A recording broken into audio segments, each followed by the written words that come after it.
Bonsoir les amis, ravi de vous retrouver. Ce soir, nous accueillons Monsieur Denis Giroux. Bonsoir. Bonsoir. Vous êtes le directeur général de l'établissement public foncier de l'aménagement de la Guyane, EPFAG, c'est ça? C'est ça, EPFAG ou EPFA Guyane. Alors, c'est tout nouveau, tout récent.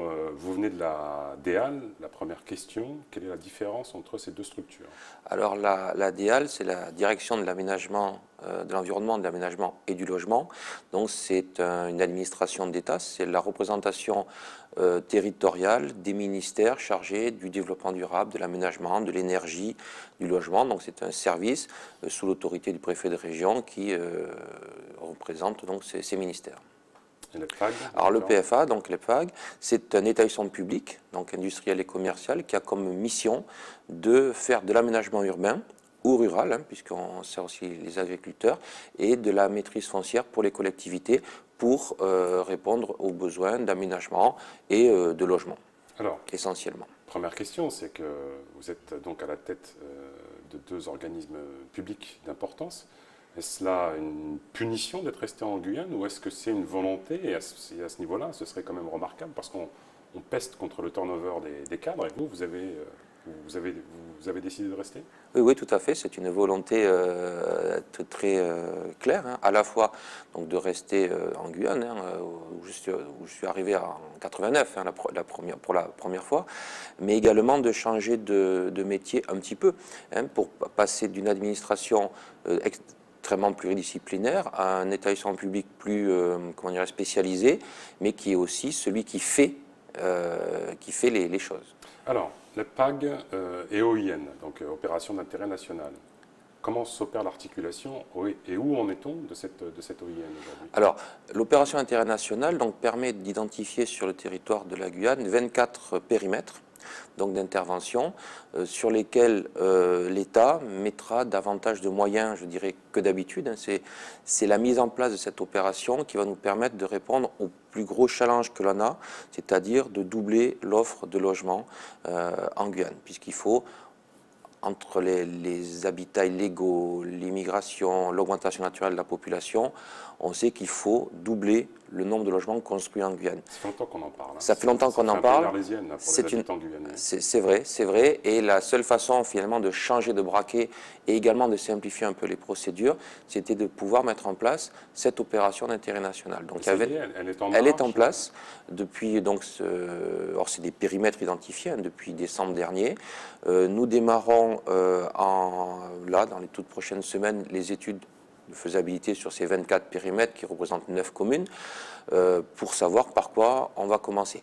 Ce qu'il faut bien voir, c'est que ce n'est pas un plan d'urgence, ce n'est pas un rattrapage d'infrastructures, encore que on rattrape quand même du retard de logement, mais c'est une opération qui va durer 20 ou 25 ans. Donc on est vraiment dans le rattrapage structurel, dans la durée. Voilà.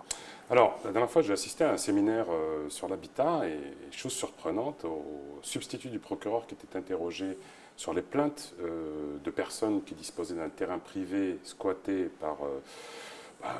tout simplement. Le substitut du procureur avait renvoyé la balle vers l'EFPAG en disant « Moi, je demande à l'EFPAG une enquête précise pour connaître l'état de réalisation de ces bidonvilles, ces squats, ces habitats insalubres. Mais j'ai peu de retours. » Est-ce que vous avez été saisi de cette problématique? Alors, nous, en tant qu'établissement public foncier, nous sommes propriétaires ou pour notre compte ou pour les collectivités d'un certain nombre de périmètres. Sur ces terrains, il peut y avoir des occupants illégaux et nous en faisons l'inventaire pour faire en sorte qu'ils puissent partir de là, puisque si vous voulez, une personne ou deux peuvent bloquer du logement pour 300 ou 400 familles, s'ils sont sur un site ou un lycée ou des choses comme ça. Donc après, il y a un observatoire de l'habitat illégal qui a été fait par la DEAL, donc effectivement dans mon travail précédent, qui a été mis en place et qui permet d'avoir un bon baromètre, un bon thermomètre, ou un observatoire en tout cas, de ce qui existe, ce qui se construit illégalement sur la Guyane. On va en sortir, vous pensez? Assez compliqué, puisqu'il faut à la fois qu'il y ait, je dirais, une offre légale accessible rapidement et à coût abordable que ce soit pour des bailleurs ou pour des particuliers, et également que l'ordre, quand même, la loi soit respectée. C'est pas facile. Dans les chantiers dont on entend un peu qu'ils se veulent vitrine du travail que vous réalisez, l'écoquartier Vidal. l'écoquartier Hibiscus. Parlez-nous-en. C'était quoi la démarche, la logique et quels résultats en attendez-vous? Alors, ce qu'on espère faire, alors, effectivement, à Vidal et l'écoquartier Hibiscus, c'est un petit peu un scoop, parce que normalement, le prix ne nous sera remis que la semaine prochaine. Allez, mais c'est un scoop à TV, effectivement. Donc, on doit nous remettre le prix à Madame le maire de Cayenne et à l'EPFA de l'écoquartier pour le quartier Hibiscus, donc la semaine prochaine. Alors le principe, c'est quoi?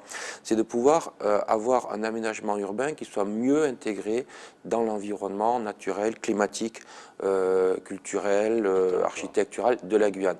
Donc ça veut dire des quartiers où, au lieu de, par exemple, tout raser, tout mettre à plat, tout couper, on essaie de s'insérer dans le relief naturel, garder de la forêt naturelle plutôt qu'avoir la replanter, tout un tas de choses comme ça, promouvoir des déplacements doux à l'intérieur des quartiers, une meilleure gestion de l'eau, des choses comme ça, des déplacements qui permettent d'avoir un cadre de vie qui est de meilleure qualité, en fait, tout simplement.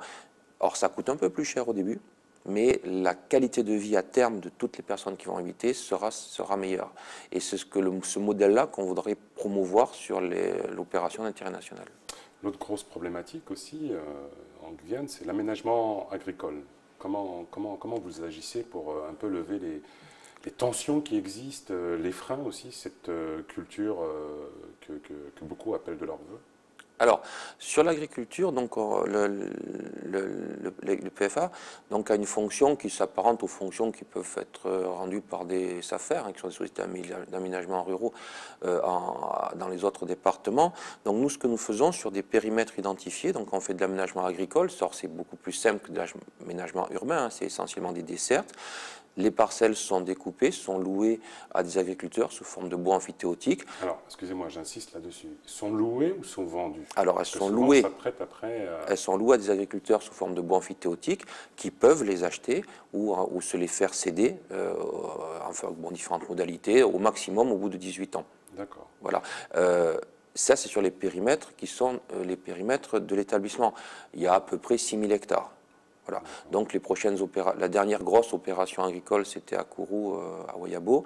Les prochaines grosses opérations agricoles sont à Roura, dans le secteur de cacao. Alors, très rapidement, en 2 mots s'il vous plaît, le format de l'émission est en cours. Les ateliers de Cergy, c'est quoi? Et comment on peut espérer une retombée pour la Guyane?